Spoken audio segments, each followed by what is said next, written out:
Hello students, welcome back to Sachin math classes. जो हमारा MSc का मैथ चल रहा है partially differential equation and mechanics, उसके ऊपर हम लेक्चर नंबर 12 के ऊपर बात कर रहे हैं बेटा। ठीक है, जितना भी मैंने लेक्चर कराए हुए हैं अभी तक पार्शियल डिफरेंशियल इक्वेशन के 11 लेक्चर करा दिए, तो नीचे प्लेलिस्ट बनाया हुआ है, जाके आप ले सकते हो। और एमएससी के और भी मैंने बहुत सारे मैथ कंप्लीट करा दिए, सभी का लिंक नीचे प्लेलिस्ट के फॉर्म में आपको दिया हुआ है। हाँ, अगर बहुत से बंदों को नोट्स की रिक्वायरमेंट होती है तो उसका लिंक भी नीचे टेलीग्राम चैनल का मैंने दिया हुआ, वो ज्वाइन कर लीजिए, वहाँ पे आपको नोट्स भी मिल जाएंगे। तो आज का टॉपिक्स बेटा हमारा लेक्चर नंबर कौन सा है? 12 है। ठीक है, 12 लेक्चर क्या है आज का हमारा? अभी तक मैंने 11 लेक्चर करा दिए, कौन कौन से कराए डिस्प्ले पे आपको शो हो रहे होंगे। लेक्चर नंबर 12 है green function for unit ball. बेटा इससे पिछले लेक्चर में हमने ग्रीन फंक्शन पढ़ा था और उसका डेरिवेशन करना सीखा था कि ग्रीन फंक्शन को हम कैसे लिखते हैं। ठीक है, ये सीखा था। Green function for unit ball सीखेंगे। ये मोस्ट इंपॉर्टेंट टॉपिक है बेटा, आपके एग्जाम पॉइंट ऑफ व्यू से बहुत बार एग्जाम में आया हुआ है।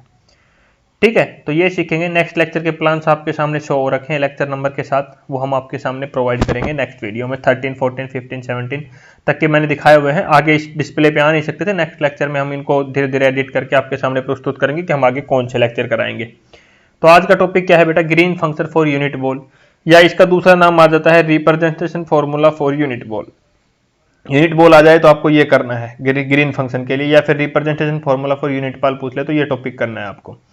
सबसे टॉपिक पे धीरे धीरे पढ़ेंगे बेटा। सबसे पहले हम कंसिडर कर लेते हैं बाउंड्री वैल्यू प्रॉब्लम। क्या कर लेते हैं कि Laplace of u, del u is equal to क्या है? 0 होगा इन बॉल 0 से 1 पे, और u इज इक्वल टू जी होगा ऑन करली बी 0, 1 पे। देखो ये क्या बोल रहा है कि जब ये मान लो एक बॉल है, इसके अंदर पे क्या होगा? कर्ल यू 0 होगा, और इसके बाउंड्री के ऊपर क्या होगा? u इज इक्वल टू क्या होगा? g होगा बेटा। ठीक है, यूनिट बॉल हमने मान रखे 0 और 1 क्या है? हमारी एक यूनिट बॉल है, बॉल को हम b से डिनोट कर रहे हैं यहाँ पे। इस इक्वेशन 1 का हमें सॉल्यूशन निकालना है। Find the solution of equation 1 over the unit ball b0, 1।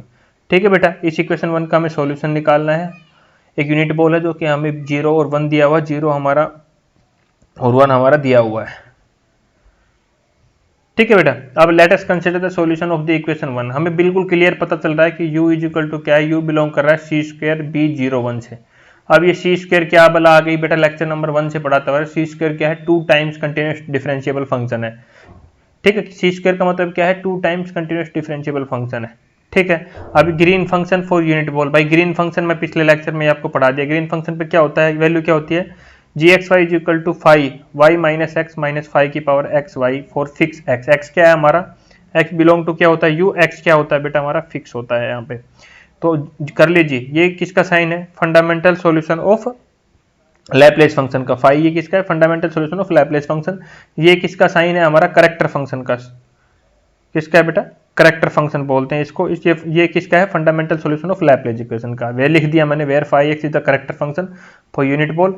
अब फाई एक्स की वैल्यू क्या होगी यूनिट बॉल के लिए? ये वैल्यू होगी जो मैंने पिछले लेक्चर में पढ़ा दी थी आपको। क्या होगी? 5y माइनस एक्स का, ये देखो ये मैंने ये लिखा हुआ है। इसका मतलब क्या है? Is the inverse of point x. इसका मतलब क्या है? ये क्या है? इनवर्स पॉइंट किसका है? एक्स का है हमारा। ठीक है, किसके ऊपर? करली बी 0, 1 के ऊपर। ठीक है, ये एक हमारा स्पेयर दिया हुआ, उसके ऊपर ही हमने वैल्यू डिफाइन कर दी। कैरेक्टरिस्टिक फंक्शन की यही वैल्यू होती है। ये मैंने पिछले लेक्चर में आपको समझाई थी। आपको 2 वैल्यू समझाई थी ना, एक 0 होती है और एक ये होती है, मैंने बताया था ना। ये एक्स, ये किसका साइन है? हमारा इनवर्स ऑफ एक्स का साइन है। ठीक है, यहाँ पे ये डिस्प्ले आपको समझ में आ गई होगी होपफुली। अब कुछ नहीं करना बेटा, यहाँ पे हमने क्यों क्या पढ़ा? बस ग्रीन फंक्शन क्या होता है दोबारा से वही रिवीजन किया। फिर हमारा 5y माइनस एक्स क्या होता है? 5 की पावर एक्स वाई क्या होता है? वो क्या होता है? यही जर्नल चीजें पिछले लेक्चर वाली रिवीज किया है। अब ये देखो, ये आपने पढ़ लिया होगा। By the representation formula solution of equation 1 is. तो इसका इक्वेशन 1 का सॉल्यूशन क्या होता है? जो मैंने लैप्लेस इक्वेशन में ये आपको पढ़ा दिया था बेटा कि यू एक्स की वैल्यू क्या होगी। लैप्लेस इक्वेशन में मैंने आपको पिछले लेक्चर में भी आपको ब्रीफिंग से पढ़ाया था ये कि U x is equal to क्या होगा? माइनस इंटीग्रेशन करली बी 0, 1 से G Y curl G X Y curl V D S Y. G X Y क्या है? ग्रीन फंक्शन है। और हमें पता है, हम लेट कर लेते हैं कि वाई हमारा किससे बिलोंग कर रहा है? 0 और 1 से। तो इससे बिलोंग कर रहा है, तो जो हमारा इससे यूनिट बॉल से कर रहा है, तो y का यूनिट वेक्टर y का मॉडुलस की वैल्यू कितनी हो जाएगी? हमारी 1 हो जाएगी। और हम यहाँ पे कंसिडर कर लेते हैं कि जो करली g अपॉन करली v है वो किसके इक्वल होगा? D Y G X Y. देखो ये इसके इक्वल हो जाएगा। ये हमने लेट कर लिया कि ये वैल्यू है वो इसके इक्वल है।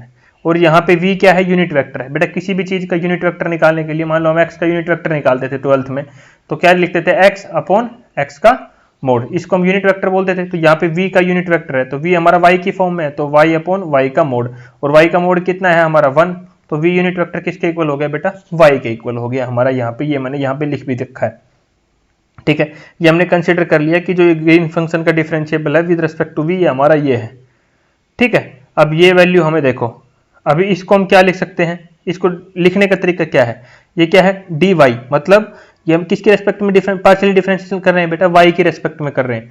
तो g का पहले y के रेस्पेक्ट में किया हमने, देखो किसके रेस्पेक्ट में किया, पहले y के रेस्पेक्ट में किया, curl g upon curl y1, तो y1 y2 y3 इस प्रकार जाएगा ना, क्योंकि हमारा फिर पता नहीं है ना, क्योंकि फिक्स नहीं है, तो ये हो गया। अभी दूसरा क्या है बेटा, y है हमारा y1 y2 y3, तो y की वैल्यू क्या है हमारा, y1 अपॉन ये आएगा, y2 अपॉन ये आएगा, y3 अपॉन ये आएगा, y1 ये इसकी वैल्यू क्या है, मोड की वैल्यू 1 है, तो हम इसको क्या लिख सकते हैं, y1 y2 y3 y3।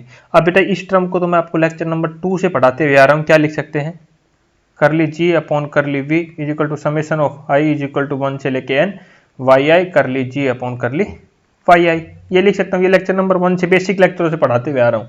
अब डाउट नहीं होना चाहिए, अगर पार्शियल इक्वेशन में आपको डाउट पैदा हो रहे हैं तो पिछले लेक्चर पर जाके अपना रिवीजन कीजिए, उसमें कोई भी टीचर्स तो कितना भी मेहनती टीचर होगा आपकी कोई हेल्प नहीं कर सकता यहाँ पे, ठीक है। अब ये इक्वेशन आ गई, इक्वेशन नंबर 4 हमारी बेटा, ठीक है, इक्वेशन नंबर 4 आई।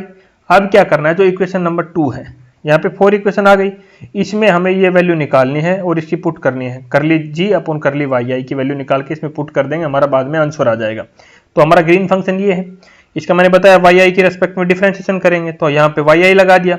अब इसकी वैल्यू हमें पता थी, इसकी वैल्यू क्या थी, ये वैल्यू थी, ये क्या था, कैरेक्टरिस्टिक फंक्शन था, पुट कर दिया यहाँ पे वैल्यू। और यहाँ पे अभी सुन लो, अभी फिर वही बातें होंगी, क्योंकि मैंने जितने भी प्रीवियस लेक्चर कराए ना, सारे लिंक मेरे एक दूसरे से कनेक्टेड होते हैं। तो ये हमारी इक्वेशन आई, इसको मैंने इक्वेशन नंबर 5 नाम दिया। अब बेटा यहाँ पे इसकी वैल्यू मैं ऑलरेडी 5 बार निकलवा चुका हूँ पिछले लेक्चर में। इसकी वैल्यू क्या होती है, आपको एग्जाम में भी ऐसा ही लिखना है, नाउ यू नो दैट करली फाई एक्स, सॉरी ये एक्स नहीं आएगा बेटा, एक मिनट, ठीक है, कि इसकी वैल्यू हमारी क्या होगी, ये होगी y i minus x i n lambda n y minus x की मोड की power n for greater than 2। ये कहाँ से आई बेटा, ये फाई की वैल्यू होती है, ये n2 पे ये वैल्यू होती है, और n जब ग्रेटर देन 2 होता है तो हमारी ये वैल्यू होती है। तो यहाँ से जब इसका डिफ्रेंशिएशन करेंगे हम, तो हमारी ये वैल्यू आएगी, समझ में आ गया, ये हमारी वैल्यू यहाँ से आई है, ठीक है बेटा, ठीक है, ये वैल्यू आई, ये वैल्यू यहाँ रख देंगे। अभी हमें वैल्यू इसकी निकालनी है, इसकी तो पता चल गई ना, यहाँ से आई, जब भी मैंने थोड़ा हिंट देके यहाँ पे लिखा हुआ वी नो दैट में, ये वैल्यू लैप्लेस में थी, इसका डिफरेंशिएशन किया तो हमारी ये आ गई, आप करके भी देख सकते हो, कोई बड़ी बात नहीं है। और अभी इसकी वैल्यू निकालनी है, इसकी वैल्यू निकालने के बाद इन दोनों की वैल्यू आएगी, फिर इसमें पुट कर देंगे तो इसकी वैल्यू आएगी, फिर हमारा पीछे मैंने बताया था ना, यहाँ पे पुट कर देंगे और फिर हमारा आंसर आ जाएगा।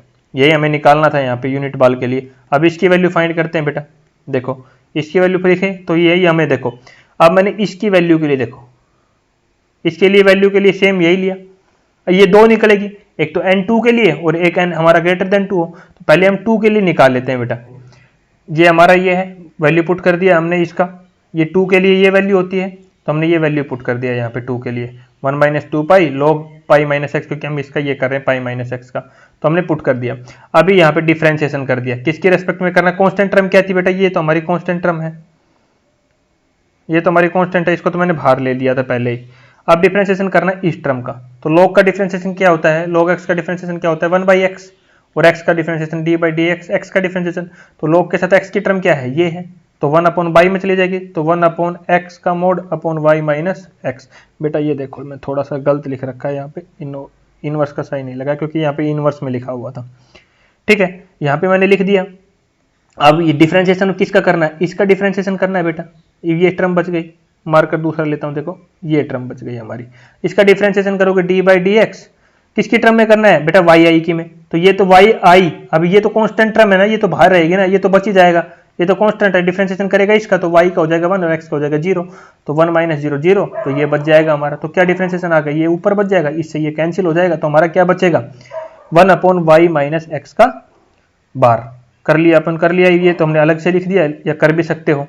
कोई इश्यू नहीं है, इसका हम डिफरेंशिएशन, लेकिन इसको लिख क्या सकते हैं वो इसने यहाँ पे डिफाइन किया है। इसने यहाँ पे इसका डिफरेंशिएशन नहीं करके पता है क्या किया है, इसका डिफरेंशिएशन नहीं करके इसकी वैल्यू पुट कर दी। वो भी हम कर सकते हैं और जो वैसे मैंने बताया वो भी कर सकते हैं, बट जो इसमें कर रखा है वो ज़्यादा ईजी रहेगा आप लोगों के लिए।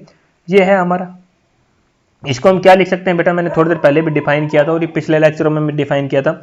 इसको हम क्या लिख सकते हैं, summation of i is equal to 1 से लेके n। इसको हम क्या लिख सकते हैं, वाई आई माइनस एक्स का ये इनवर्स का साइन है ना ये, इसको हम क्या लिख सकते हैं, एक्स आई अपॉन एक्स का मोड लिख सकते हैं। और इसको हम लिखने के लिए इसका स्क्वायर अपॉन में होल स्क्वायर, इसको करेंगे तो हम यही आ जाएगा हमारा। ठीक है, इसके बाहर कर लिया आई अपन, कर लिया वाई आई। अब इसका डिफरेंशिएशन कर दो बेटा, इसका डिफरेंशिएशन करोगे तो पहले इस पावर का होगा, ये पावर आगे आ जाएगी, इसमें से एक पावर माइनस हो जाएगी, फिर इसके अंदर वाली पावर है, इसको करेंगे तो ये आगे आ जाएगा Y i minus x I upon x आई, ये इसमें से एक पावर कर दो 2, फिर वाई का करेंगे तो वाई का हो जाएगा 1 और इसका हो जाएगा 0। तो ये हमारा इसका डिफरेंशिएशन आ गया बेटा। इसी 2 से ये 2 कैंसिल हो जाएगा बेटा। आगे देखो आगे क्या बचा हुआ है, फिर ये टर्म देखो मैंने यहाँ पे समझाने के लिए एज इट इज लिखी हुई है, फिर ये एज इट इज, ये यहाँ पे एज इट इज 1/2 कैंसिल हो गया, ये ऊपर 1/2 माइनस 1 तो माइनस का 1/2 रहेगा, तो ये टर्म मैंने नीचे लिख दी। यहाँ पे क्या बच गया, या एलसीएम ले दिया एक्स स्क्वायर, एक्स का मोड का स्क्वायर, तो वाई आई एक्स का मोड का स्क्वायर माइनस एक्स आई लिख दिया हमने। अब इसने यहाँ पे क्या किया, ये आ गया बेटा हमारा। अब इस पे अभी क्या किया ये समझो, ये बहुत ही इंपॉर्टेंट चीज है। अभी इसने क्या किया, ऊपर क्या है,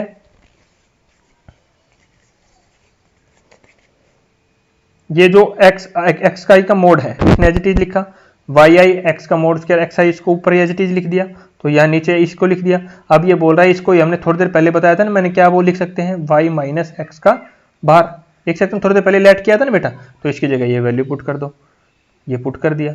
अब इसने इसके आगे क्या किया, कुछ नहीं किया, आगे क्या किया, ये एज इट इज थी, नीचे इसकी जगह हमने वाई माइनस एक्स आई लिख दिया, तो इसने ये एज इट इज यहाँ पे लिख दिया है। अब ये देखो 2 बार आ गए तो इसका हम स्क्वायर लिख सकते हैं, मैंने स्क्वायर लिख दिया, तो इसकी वैल्यू ये आ गई। For n is equal to 2, मैंने पहले बोला था 2 पार्ट में करेंगे बेटा, एक एन इज इक्वल टू 2, एक एन इज ग्रेटर देन 2। अभी ग्रेटर देन 2 के लिए करेंगे बेटा, ग्रेटर देन 2 के लिए इसकी वैल्यू क्या होती है बेटा, ये होती है, मैं तो पहले ही बता दिया था। और लास्ट में हमारा ये है, ये हमारी ग्रेटर देन 2 की वैल्यू है।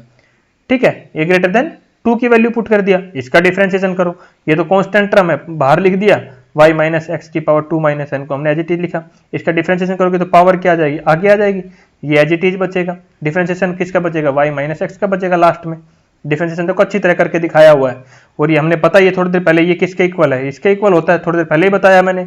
ये वैल्यू यहाँ पे टेक दो, इसका किया, इसका डिफरेंशिएशन मैंने अभी आपको समझाया था, समझाने के बाद इसको सोल्व करेंगे तो वही यही आएगा, तो इसकी वैल्यू पुट कर दो, पुट किया तो हमारा सेम वैल्यू आएगा,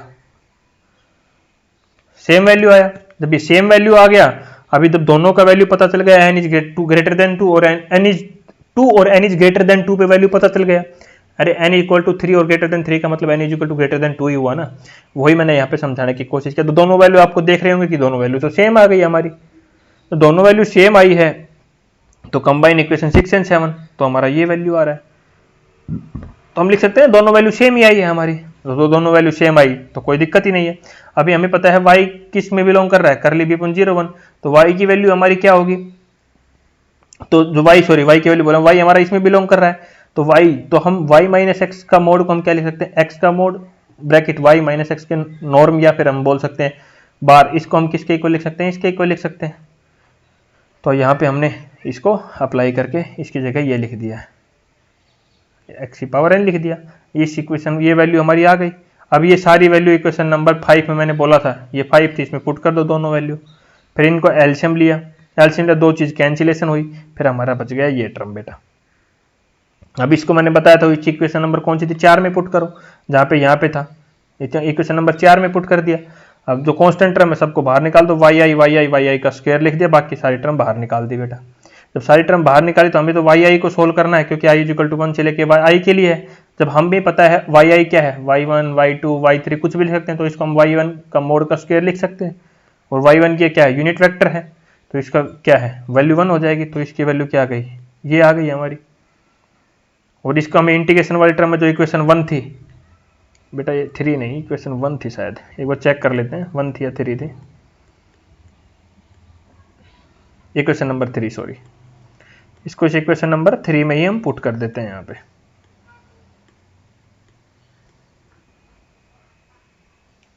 ठीक है, इसको इक्वेशन नंबर 3 में ही हम इसको पुट कर देते हैं, यही वैल्यू आई है ना, इसकी वैल्यू हमने यहाँ पे ये पुट कर दिया। अब आगे क्या है, ये तो हमारी वैल्यू आ गई। अब ये बोल रहा है कि के एक्स वाई हम ये मान लेते हैं 1 माइनस एक्स का होल स्क्वायर, इसको अपॉन क्या बोल रहा है एन अल्फा एन, इसको हम क्या मान लेते हैं के एक्स वाई मान लेते हैं। जब इसको के एक्स वाई तो के एक्स वाई क्या हो जाएगा हमारा कर्नल हो जाएगा, kernel of the unit ball. इस यूनिट बॉल की क्या हो जाएगी बेटा कर्नल हो जाएगी, तो हम इसको लिख सकते हैं u x is equal to integration over sphere 0 से 1 के x y g y d S y. तो यही हमारा आंसर था बेटा, यूनिट बॉल के लिए हमें यही निकालना था। तो बेटा बहुत ही ईजी है, देखो बेसिक एक बार मोटा मोटा मैं बता भी देता हूँ आपको क्या करना है, समझ में नहीं भी आया हो तो एक बार मैं ये लास्ट की 2 मिनट ले रहा हूँ ना आपकी, ये इनको एक बार समझने की कोशिश करना। कुछ नहीं करना बेटा, सबसे पहले आपको पता होना चाहिए कि ग्रीन फॉर्मूला क्या होता है। मार्कर चेंज कर लेता हूँ आप लोगों के लिए।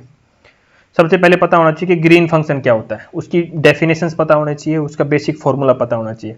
उसके बाद आपको पता होना चाहिए कि करैक्टर फंक्शंस क्या होता है, ये दोनों पता चल गया बेटा। उसके बाद हमें ये रिप्रेजेंटेशन फॉर्मूला पता होना चाहिए यूनिट 1 के लिए। हमें कुछ भी करके ये वैल्यू निकालनी है, तो ये निकालने के लिए हमें बेटा क्या करना पड़ेगा, पहले इस जी का डिफरेंशिएशन करना पड़ेगा। इस जी का जो ग्रीन फंक्शन है इसका डिफरेंशिएशन किसी रेस्पेक्ट में, आई के रेस्पेक्ट में करना पड़ेगा। और हमने लेट कर लिया कि जिसकी वैल्यू क्या है, ये हमारी ये है, और इसमें जो ये हमारा ये है इसको हम लिख सकते कैसे सकते हैं, ये सकते हैं, ये सकते हैं। तो बेटा इसकी वैल्यू निकालनी पड़ेगी, फिर हमने वही वैल्यू किया बेटा, वही निकाला है, इसका डिफरेंशिएशन कर दिया वाई आई के रेस्पेक्ट में। और ये हमें क्योंकि कर ली जी आई अपॉन कर ली वी चाहिए, और यहाँ में वाई आई में निकालना है, तो वाई आई के लिए हमने क्या कर लिया, जो ग्रीन फंक्शन था वो वाई आई की फॉर्म में रहता है, उसका डिफरेंशिएशन कर लिया बेटा। दोनों की वैल्यू हमने फिर क्या किया, इसमें पुट की इक्वेशन 4 में। इक्वेशन 4 से हमें क्या मिला, कर ली जी अपॉन कर ली वी मिला, और इस कर ली वी अपॉन को कर ली जी अपॉन कर ली वी को हमने यहाँ पे इक्वेशन नंबर 3 में रखा बेटा। ये था हमारा बहुत ही इंपॉर्टेंट आज का लेक्चर। अब मैं कुछ कल के लिए आपको बता देता हूं, जो नेक्स्ट लेक्चर हमारा कल का रहेगा, लेक्चर नंबर 13। लेक्चर नंबर 13 में हमें सभी को पता है क्या पढ़ेंगे बेटा, mean value formula for Laplace equations. ये हम अगले लेक्चर में पढ़ेंगे बेटा, ठीक है। अगले लेक्चर्स आपको दिख रहे होंगे, लेक्चर्स डिस्प्ले पे ऑलरेडी कर रखा है मैंने शो। 13 में ये पढ़ेंगे बेटा। और मैं आपको बता देता हूँ, अगर आपको नोट्स का पीडीएफ चाहिए बेटा, notes plus video lectures plus में previous year question papers all over India किसी यूनिवर्सिटी के, तो मात्र 100 रुपीज़ में मेरे टेलीग्राम चैनल पे अवेलेबल है। दो सब्जेक्ट में कराते जा रहा हूँ, एमएससी मैथ के मैंने अप्रोक्सीमेट 7 to 8 मैथ कंप्लीट करा दिए, आपको मिल जाएगा, ठीक है। आप पढ़ सकते हो जाके। Thank you.